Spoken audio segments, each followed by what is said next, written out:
5 साल के अंदर आज तक आदिवासियों को 4.5 लाख आदिवासियों को विस्थापित किया और यही नंबर आता रहेगा।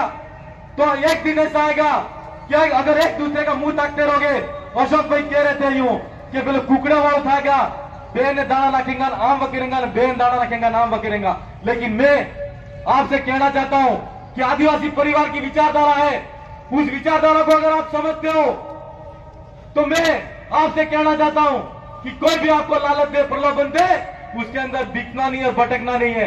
एक मंच पर रहना और एक कदम पर रहना है और जो भी हमारे सामने लड़ना है उसके सामने सीना ठोक के लड़ना है।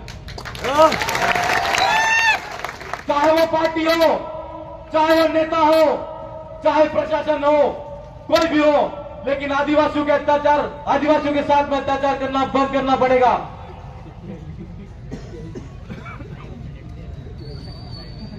इस इलाके के अंदर एक भाई ने बताया कि यहां पर जो ट्रैफिक पुलिस है, ये ट्रैफिक पुलिस मोटे दिखी फंसे चालान का पे।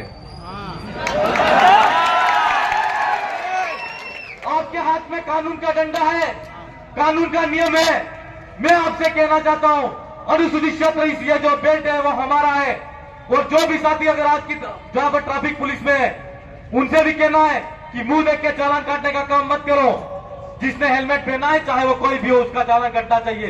ग्रामीण आदमी और बाजार आदमी फिर तुम चालान काटो, ये गलत बात है। कानून है, नियम है, सब पे लागू होना चाहिए। आप किसी के साथ में पक्षपात नहीं करोगे। और पुलिस चौकी थानों के अंदर जो भी पुलिस प्रशासन है उससे भी कहना है कि पॉक्सो एक्ट के नाम से और हमारी जो भूमि की लड़ाई है उसके नाम से झूठे मूठे एफआईआर दर्ज करते हो आप। और एक भाई को कहते हो कि इसको अंदर कर दूंगा 10,000 रुपए ला, मैं उसको कहता हूं इसको अंदर कर दूंगा उससे 10,000 रुपए ला। और करते किसी को अंदर नहीं है और करते भी हो तो दोनों को अंदर करते। हम आपसे कहना चाहते हैं ये हमारी ग्राम सभा का मामला है, वो ग्राम पंचायत स्तर पर आप छोड़ दो, आप उसके अंदर इंटरफेयर मत करो। क्यों कि हमारी जो रूढ़िगत ग्राम सभा है उसके अंदर एक पावर दिया हुआ है हमको कि न लोकसभा न विधानसभा, सबसे ऊंची ग्राम सभा। तो आप जिस पंचायत के अंदर जाते हो, कुछ एफआईआर दर्ज करते हो तो झूठी मूठी रिपोर्ट के अंदर किसी भी भाई को फंसाने का काम नहीं करेंगे। और पॉक्सो एक्ट के अंदर जितनी भी फाइलें हैं वो आप जहां संबंधित थाना के अंदर है उस थाना के अंदर दोनों पक्ष को बुला के सुलटाना कराओ। जानबूझ के उस मामले को पेंडिंग में रख के एक पक्ष से उधर 1 महीने के अंदर पैसे में उससे पैसा लिया, दूसरे महीने में उससे लिया और अपना काम और टेंडर चला रहे हो। और आपसे भी कहना है ये करप्शन तब तक नहीं रुकेगा जब तक आप नहीं रोकोगे। कोई ऐसा करता है तो उसके खिलाफ में एक्शन लो। और अभी 1 जनवरी 2024 को नया आईपीसी सीआरपीसी और चेंज हो गया, नया नियम लागू हो गया है। अगर पुलिस भी जबरदस्ती तरीके से झूठी रिपोर्ट दर्ज करा के या झूठी रिपोर्ट पेश करती हो, जुडिशरी में डालती है, तो कल उठ के उसके खिलाफ में भी एफआईआर दर्ज होती है। आपको डरने की जरूरत नहीं है, हम खुद को जागरूक बनना पड़ेगा। और इस क्षेत्र के अंदर आप सबसे एक बात और कहनी है कि इस इलाके के अंदर तुम्हारे जी अंग्रेजी दारू ना ठेका ही तो साली रहा है, देसी दारू ना ठेका है तो तुम बंद करो हमको।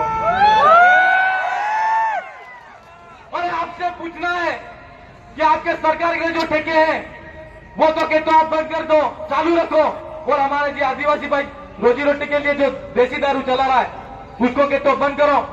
अरे बंद करना है तो दोनों करो, वो भी नहीं चलेगा और वो भी नहीं चलेगा, एक तरफा। ये क्या होता है, ये लोग हमारे दवा के रूप में कभी शाम को ले लिया करते छोटा मोटा, ऐसा थोड़ी कि पेशेवर दारू पीते। तो मेरा शासन प्रशासन से भी निवेदन है कि जिस तरीके से आप सरकारी ठेके को उनको बंद कराने का काम नहीं करना है आपको। मेरे पास में बार बार चिट्ठी आती है, आने दो चिट्ठी। तो मेरे भाइयों, मैं आप सबसे निवेदन करना चाहता हूं और आश्वासन चाहता हूं कि अगर यह एमपीसीएल का प्रोजेक्ट है, वो प्रोजेक्ट के लिए वहां पर मुआवजा दिया जा रहा है सरकार द्वारा पीड़ितों को करके, तो वो भाई तो बैठे हैं। लेकिन स्वर्ण खदानों के लिए घाटोल के अंदर अगर स्वर्ण खदानों की नीलामी हुई और वहां किसी का विस्थापन हुआ तो जिस तरह आदिवासी दिवस मनाने आप आए हो, उससे भी 4 गुना 10 गुना की संख्या में वहां पे आओगे कि नहीं आओगे? हाथ खड़े करो पहले। वहां पर जमीन किसकी जा रही है? अपनी जा रही है कि नहीं जा रही है? एनपीसीएल वाली जमीन अब किसकी गई? अपनी गई कि नहीं गई? सरकार ने अपने तरीके से नियम लगाया कि नहीं लगाया? हमारे लोगों को मुआवजा दिया, लेकिन कम दिया कि नहीं दिया? और आज अनुसूचित क्षेत्र के अंदर पैसा एक्ट लागू है और हम कहते हैं संविधान की 5वीं अनुसूची के रूप में आरक्षण लागू करो। आरक्षण लागू कर रही है? नहीं कर रही है, नहीं कर रही है ना। तो मैं तमाम मुद्दे हैं, इसलिए आपसे कहना है कि हमारे गोविंद गुरु महाराज के समय से 1913 के अंदर मानगढ़ की पहाड़ी के अंदर 1507 आदिवासी शहीद हो गए और वो शहीद हुए तो गोविंद गुरु की जो पुस्तक लिखी थी जेल के अंदर, उसके अंदर लिखा हुआ है कि ये मात्र कोई भजन कीर्तन करने के लिए आदिवासी इकट्ठा मानगढ़ की पहाड़ी पर नहीं हुए थे। वो चाहते थे कि अलग से भील राज कायम होना चाहिए और भील प्रदेश बनना चाहिए। तो ये लड़ाई हमारी तब तक नहीं रुकनी चाहिए। आपसे कहना चाहता हूं, यह सरकार कोई भी हो आती रहेगी जाती रहेगी, लेकिन आदिवासियों का शोषण अत्याचार और विस्थापन तब तक नहीं रुकने वाला जब तक आदिवासियों का सेपरेट भील प्रदेश नहीं बनेगा। तब तक आप हाथ खड़े करके आश्वासन दो, क्या भील प्रदेश बनना चाहिए कि नहीं बनना चाहिए?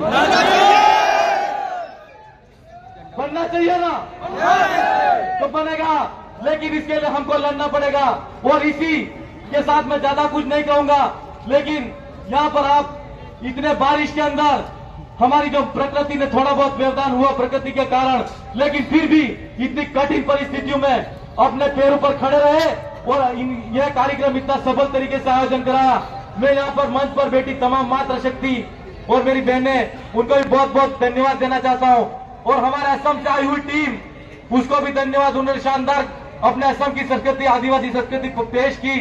और साथ में उदय भाई ने जो बात कही है, उसके लिए एक बात और कहना चाहूंगा कि उदय भाई के साथ में अगर कुछ भी अत्याचार मध्य प्रदेश के अंदर होगा तो राजस्थान का आदिवासी भी वहां पर आएगा। पिछले मध्य प्रदेश वाले भाई जो अत्याचार शोषण कर रहे हैं, उनको भी कहना है कि आपकी जो गतिविधियां चल रही है वो किसी के बहकावे में वो और भटक के ना करें, नहीं तो इसका खामियाजा आप भुगतने के लिए तैयार रहना। और उदय भाई, आपको किसी प्रकार से डरने की जरूरत नहीं है। आप सबने यहाँ पर जिस तरीके से शांतिपूर्ण तरीके से यहाँ तक आए हैं और शांतिपूर्ण तरीके से अंतिम डांस उदय भाई का बाकी है, शांतिपूर्ण तरीके से वहां पर जाना है और अपने घर पर जाओ तो जो भी बाइक राइडर्स वाले उनको कहना है अपनी बाइक को शांति से चलाना। कोई भी ऐसे जोश खरोश के अंदर गाड़ी दौड़ा के किसी बाइक के साथ में कुछ हादसा नहीं होना चाहिए।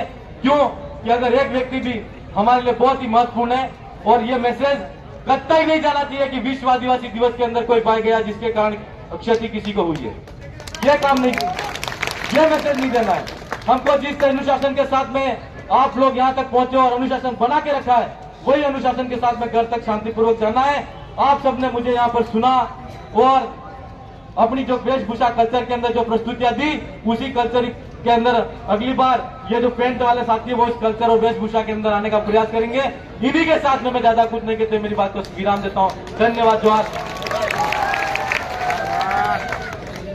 बहुत बहुत